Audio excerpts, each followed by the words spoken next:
Natural resources can seem endless by observation. On my walk outside, I've never once considered the gorges running dry. And whenever I'm hungry, I never worry 7-Eleven might be out of, well, M&Ms. In daily life, the depletion of the resources I see so abundantly around me never crosses my mind. Our resource pool is abundant, but also so is our usage. The tragedy of the commons explains how our inherent human behavior might see these resources depleted.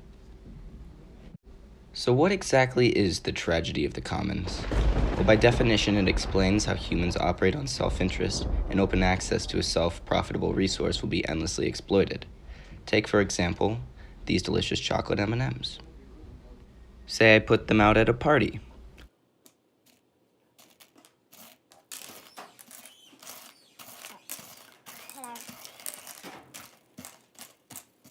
Well, I noticed as well as you did that it didn't take very long for the M&Ms to run out. Acting logically, the people at my super fun party took as many M&Ms as they could, because if they didn't, if they wanted to save some M&Ms in the bowl, someone else would take them instead. What's the point of being a sucker when taking the M&M only benefits them more? Well, until they've all run out. So how do we stop this from happening? Well, a really smart and self-conflicted man named Hardin thought of a few solutions. He thought of a few because, well, they aren't perfect. Keep in mind, this issue goes beyond just a bowl of M&Ms. So take a bowl of Skittles. Lay them out at a party, same thing will happen to the M&Ms.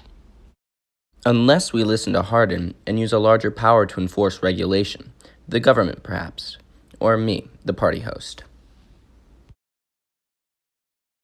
Now some of the Skittles are left over. I've protected a fraction of the resources while people still tasted the rainbow. And if these Skittles could, they'd repopulate and replenish their source. This doesn't exactly work all the time, though. Real-life government agencies can be corrupt, or sometimes they don't have the oversight to the abundance of environmental issues that exist.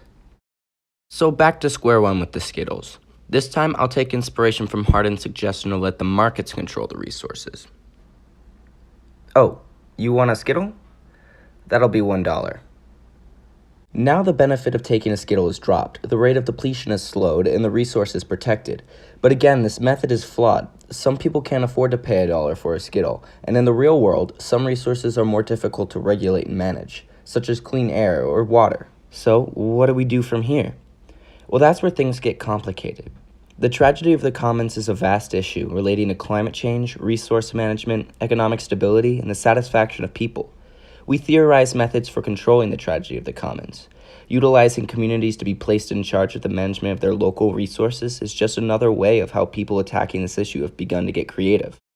The future of solving this issue is left up to just that: creativity, innovation, and new ideas.